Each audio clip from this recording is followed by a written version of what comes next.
Hi, I'm Mark, a co-production coordinator for Making Space. So, when did co-production as we know it first be identified?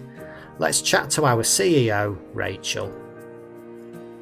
First kind of originated around about the 1970s in public services in America, and there was a big piece of work where people were looking at communities and public services need each other to actually coexist.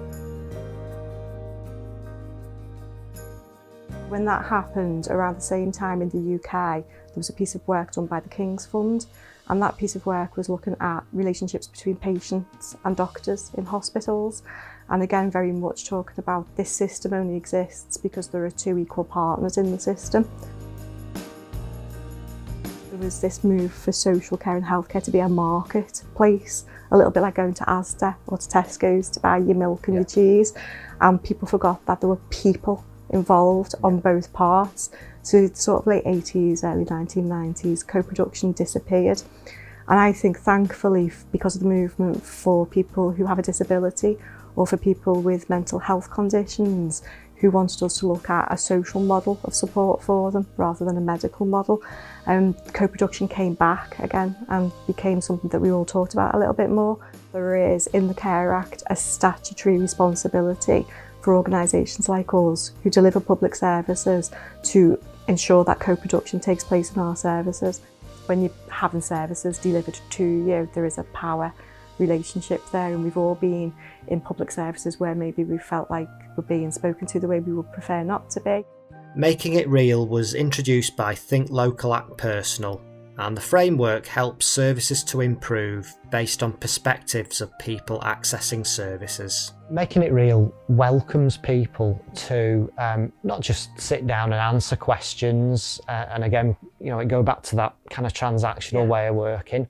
Be open about what's working fantastically well, what could be improved, and how can we all work together to make those improvements. Co-production and Making It Real helps people we support and staff to change things together. We'll look at co-production in residential care at Kings Hill in Wigan. Kings Hill residential home, the use of Making It Real is a shining example of how that should really be used in services. One of the residents introduces us to the team and people who live there. I'm Joanne and I've lived at Making Space for nearly 3 years. It's been a lifesaver for me and it's turned my world around. The thing about Kings Hill is I feel safe, Do you get the chance to decide what you want to do, decide how far you want to go with things? Oh yeah, I'm encouraged to do things, but I'm never pushed, if you know what I mean. Colette, the manager, and Steph, social inclusion coordinator, help to bring about the perfect conditions for co-productive practice. We're a recovery and rehabilitation service. Everything that we do at Kings Hill we co-produce with the service users, so they take the lead on absolutely everything. So the social inclusion team, they work really hard with getting the service users involved with activities, living skills, training, all that's captured within the Making It Real action plan. Encourage the service users to chair their own meetings. So they have a say on exactly what they want to do, so it's what they want to do, it's not coming from me as staff. Your job role is, encapsulates a lot of what co-production is, which is where everyone gets the chance to create things together. Try and ask them what they want from the service, and that's what we work with. We put on what's not working as well, and then we try and identify how to overcome. We do baking, play games, bingo. I would never have been able to go for a meal, and I've been for 2 meals with Kings Hill. get a lot of volunteers that are students, so student nurses, health and social care, etc.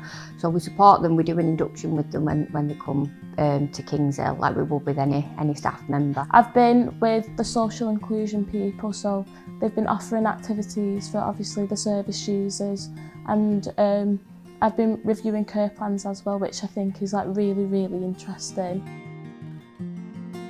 I hear a lot from the people we support, but in Kings Hill I've got a pen pal, so Jo will write to me quite often to let me know what she thinks. We have a little bit of a letter exchange every couple of months, me and Jo, and I love the fact that she knows she can do that, really. So. Well, I can go one better than that. Oh, okay. We have Jo on camera with a message for you. Really? Do you want to have a look? Oh, I'd love to. Thanks, Mark. Hi Rachel, it's Joanne. She's letting you know I'm still here at Kings Hill Court and I'm enjoying it and I'm ready for moving on. Take care and I hope to see you soon. I love hearing from Jo. She does write to me often and she is always very open about things that are going well for her and things that aren't.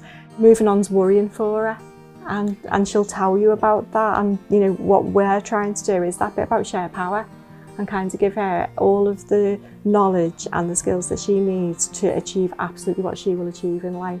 So, co-production is based on the belief that people want a life, not a service. Everyone has a wealth of knowledge and experience. By enabling equitable opportunity for all, this helps people to go beyond simply receiving support or care, so that we all co-produce and own it together.